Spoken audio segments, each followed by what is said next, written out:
apakah ORU itu masih berlaku? Ya itu berlaku untuk umum, artinya untuk umum, artinya bukan untuk pelaut sebenarnya ORU. Iya.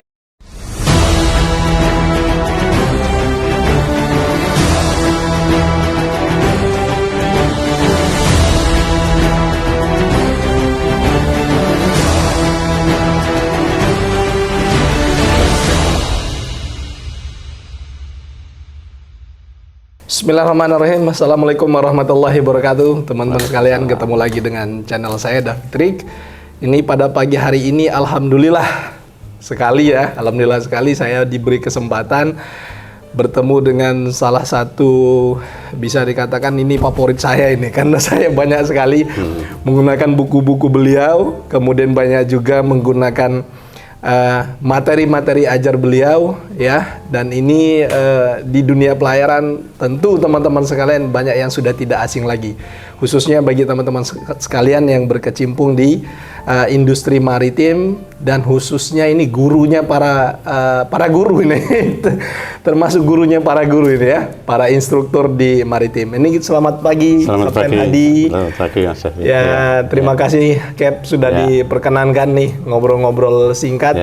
Ini kita sharing-sharing nih dengan teman-teman taruna, kemudian dengan para pengajar, para dosen, ataupun teman-teman yang masih aktif berlayar. Nah, mohon izin nih Cap, ini pagi hari ini saya tertarik sekali, ini kebetulan kita kan lagi TOT JMDSS Cap, TOT JMDSS. Ini saya menarik sekali tentang JMDSS ini Cap. Cap ini kan teman-teman sekalian ya, saya sedikit sejauh sepengetahuan saya, ya mungkin banyak yang saya tidak ketahui gitu. Kapten kan dulu pernah jadi atas perhubungan London Cap, ya. Bisa cerita sedikit nggak Cap waktu saat itu? Ya, tahun 2007 sampai 2011 saya sebagai atas perhubungan London, dan otomatis itu kalau di atas perhubungan London itu sebagai wakil perutusan tetap Indonesia di IMO. Jadi, di IMO, ya. Jadi lebih banyak sebenarnya pekerjaan saya itu mengenai maritim sebenarnya, karena mengawal sidang-sidang di IMO sana. Gitu. Oke, baik.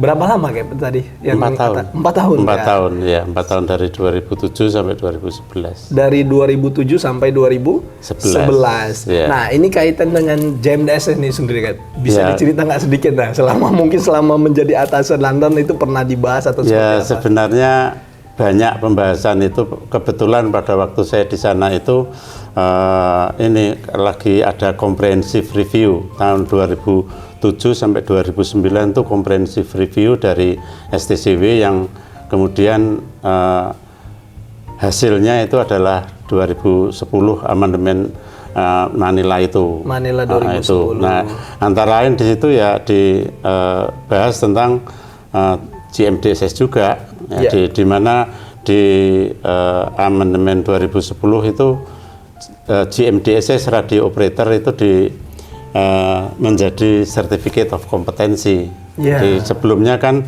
amandemen 95 itu mulai awal ada JMDSS itu kan amandemen 95 itu dulu kan certificate of proficiency, betul. Jadi sebenarnya perubahan dari profesiensi ke kompetensi ini adalah karena operator radio JMDSS radio operator ini dulu kan hanya istilahnya sampingan saja gitu ya. Kalau dulu Markonis itu ya Cap, atau gimana? Dulu kan Markonis ya. Terus kemudian dengan amandemen 95 itu kemudian Markonis ditiadakan. Betul. Nah, ternyata dalam implementasinya itu terjadi ketidaksesuaian. Artinya operator radio yang merangkap jadi navigator itu malah justru membahayakan navigasi. Gitu. Makanya di antara lain di amandemen 2010 itu dikatakan operator radio itu sebagai dedicated radio operator. Dedicated radio dedicated operator ini, nah itu makanya kemudian menjadi certificate of competency ini. Certificate of competency. Masuknya di STCW yang 2010 yang sekarang. Yang amandemen 2010 Amandemen 2010. Ya. Nah, pada prinsipnya sih sebenarnya Cap ya, dengan berubahnya JMDSS itu tadi dari COP menjadi COC tadi, teman-teman yang kita yang di pelayaran ini kan sedikit ambigu nih kadang-kadang ya. Tidak bisa membedakan kadang-kadang Cap ya. Tidak bisa membedakan antara JMDSS dengan ORU. Kalau sekarang kan namanya SOU gitu kan. Nah, sebenarnya pada prinsipnya apa sih perbedaan antara kedua ini kan? Sebenarnya begini, kalau SOU itu kan bagian dari radio regulation, jadi diambilnya dari radio regulation, bukan radio dari regulation. STCW, bukan. Nah, kalau GMDSS radio operator itu memang STCW memang. STCW, based on STCW ya. Based on STCW. Jadi kalau sebenarnya materinya itu kurang lebih sama ya antara SOU dengan GMDSS radio operator itu sama. Mungkin kalau saya bandingkan lebih kaya yang GMDSS radio operator karena di section A42 di STCW itu dikatakan bahwa in addition to the requirements of the radio regulation, artinya sebagai tambahan dari apa yang disyaratkan oleh radio regulation, ada 6 item lagi, misalnya seperti ship reporting system, terus kemudian mencegah adanya pancaran palsu, terus kemudian ada English language. Pokoknya ada 6 itu kelebihan daripada kalau yang di radio regulation gitu.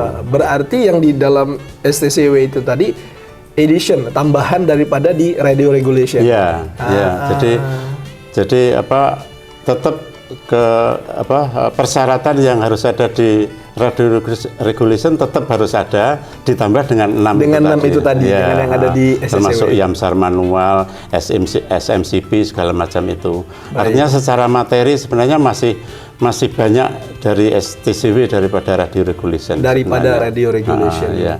Nah, kalau dibilang apakah ORU itu masih berlaku? Ya, itu berlaku untuk umum, artinya untuk umum, artinya bukan untuk pelaut sebenarnya ORU itu.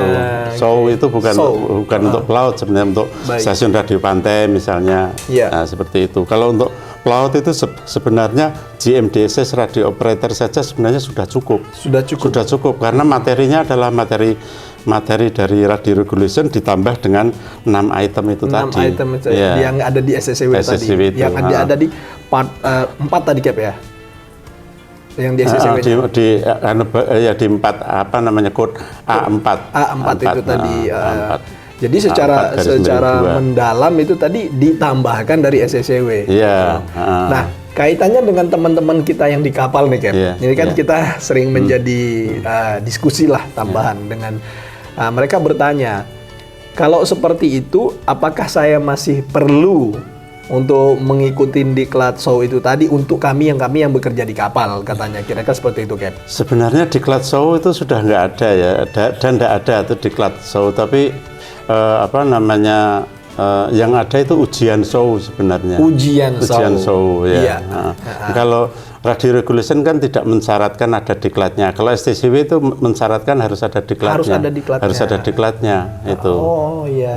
Seperti zaman dulu pelaut itu turun ke darat itu nggak perlu sekolah zaman dulu tuh, cukup ikut kursus berapa hari atau mungkin nggak ikut kursus juga nggak apa-apa, langsung ujian. Jadi nggak ada syarat pendidikannya, nggak ada. Kalau STCW kan syaratnya harus ada diklatnya, itu harus ada. Di STCW justru harus ada diklatnya sebelum ada ujiannya. Iya. Kalau di SOU tadi kan dia tidak harus.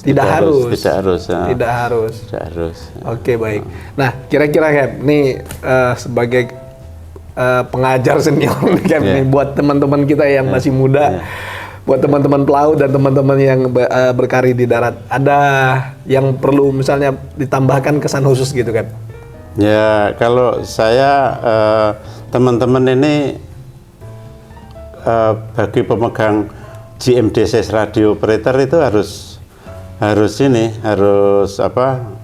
betul-betul, artinya itu kan seperti kalau sebelumnya kan seperti ini ya asal punya sertifikat gitu, jangan itu harus sama, karena bobotnya ANT1, ANT2, ANT3, ANT4, ANT5 itu sama dengan GMDSS radio operator, sama bobotnya. Jadi tidak bukan pendukung. GMDSS radio operator itu bukan pendukung. Bukan, karena dia sama dengan ANT, sama itu. Nah, ini ada pertanyaan dari teman-teman ini. Karena sudah menjadi sertifikat COC, apakah perlu di-endorse? Kira-kira gitu kan? Jadi menurut STCW semua sertifikat Certificate of Competency ya di STCW itu semua harus endorsement. Harus endorsement. Itu paling lama 5 tahun sekali. Berarti direval kembali berarti? Bukan reval, endorsement. Di endorsement ulang atau gimana? Endorsement itu jadi pengukuhan. Jadi dikukuhkan lagi setiap 5 tahun begitu. Setiap 5. Harusnya seperti itu ya? Setiap 5 tahun dikukuhkan kembali. Kemudian kalau hanya saya terus terang saja kurang setuju dengan pengukuhannya yang diberikan di Jenubla itu, pengukuhannya ke operasional level begitu. Harusnya pengukuhannya adalah ini sertifikat ini bisa berlaku di si area berapa gitu. Jadi beda dengan ANT ATT ya. ANT ATT itu kan ada mualim 2 misalnya operasional level misalnya. Kalau mualim 1 manajemen level kan gitu. Kalau ini sebenarnya enggak, di sini semua operator radio ya operasional level. Operasional level. Nah, di situ sebenarnya yang membedakan endorsement yang satu dengan yang lain itu harusnya adalah di mana dia bisa mengoperasikan radio, apa di si area 1, si area A1 A2 atau semua si area itu sebenarnya. Baik. Nah, harusnya seperti itu. Nah, secara dasar hukum sendiri, Cap, sebenarnya apakah semua mualim di atas kapal, semua perwira di atas kapal, katakanlah dari mualim 3 sampai kapten, itu wajib punya JMDSS atau cukup hanya diwakili oleh mualim 2 atau salah satu mualim saja? Nah, kalau ketentuannya itu kan tergantung dari ship manning dokumen ya. Ship manning dokumen. Jadi kalau dulu kan setiap kapal itu minimal harus ada 1 orang yang bisa mengoperasikan radio itu, minimal 1 orang. Gitu. Nah, soal di kapal itu kemudian diharuskan itu tergantung perusahaan. Kalau peraturannya pokoknya yang penting ada salah satu yang bisa mengoperasikan radio, artinya mempunyai sertifikat operator radio, itu sudah cukup. Cukup 1 orang ya. Salah satu di antara perwira itu. Nah, tapi perusahaan menginginkan lebih dari 1 itu tergantung perusahaan.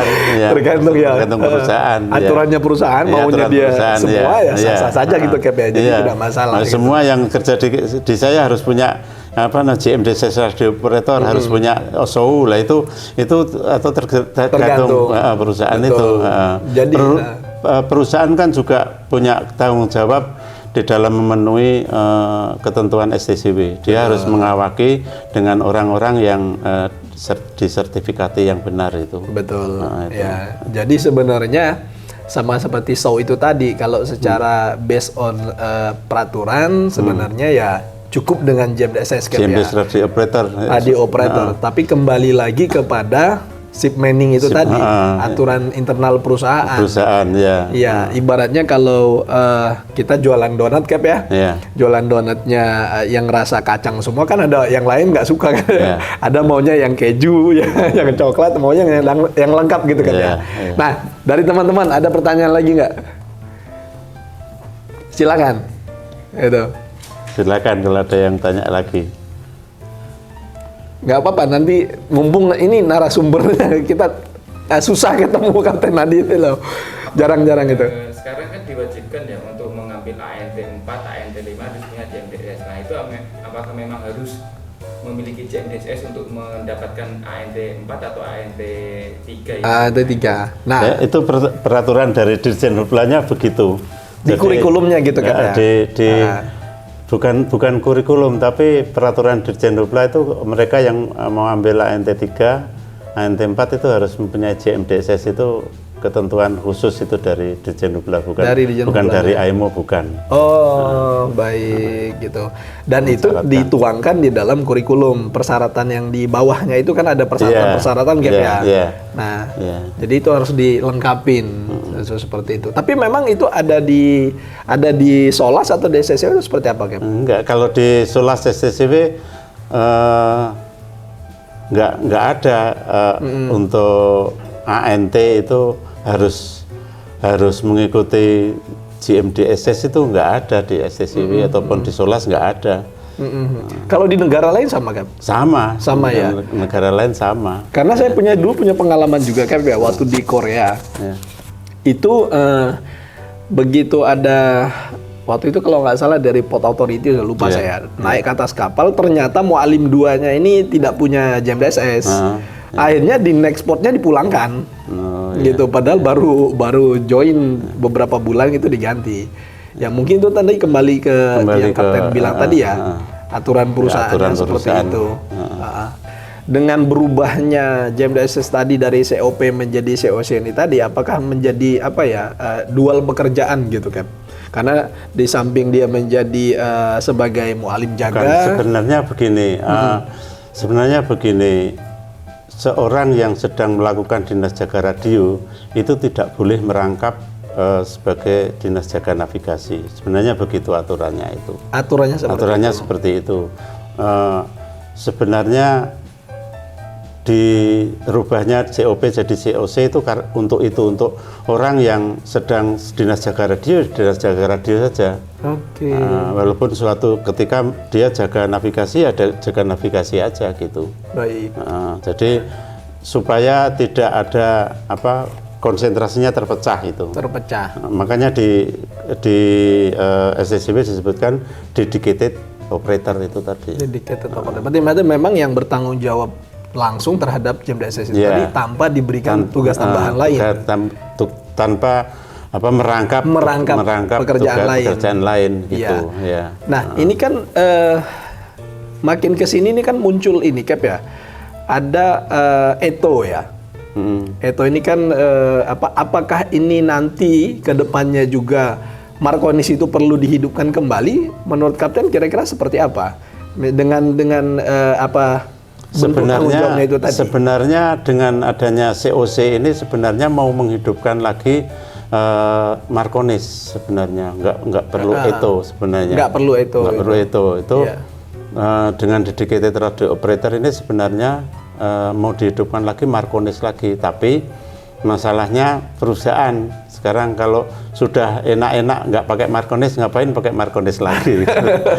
Ribet gitu. Perusahaan mesti memilih, sudahlah mualim saja jadi operator radio toh bisa, bukan nggak bisa. Bukannya tidak bisa gitu loh. Ya, tapi idealnya tadi harusnya memang dipisah Gap ya. Iya. Makanya di kapal-kapal penumpang tertentu kan masih ada Markonis. Masih ada Markonis, betul. Ya. Saya juga pernah mendengar juga di dalam negeri kita yang kapal-kapal penumpang katanya masih pakai Markonis. Masih pakai Markonis. Tapi memang diklatnya sendiri masih ada Gap Markonis. Diklat Markonis itu antara ada nggak ada, karena antara ada nggak ada. Kadang ada hanya untuk ujian ORT misalnya. Kadang-kadang ada untuk show itu. Untuk show-nya itu tadi. Tapi jabatan Markonis sendiri itu masih kadang-kadang masih diterapin juga di kapal-kapal penumpang. Ya biar konsentrasinya itu tadi kan ya.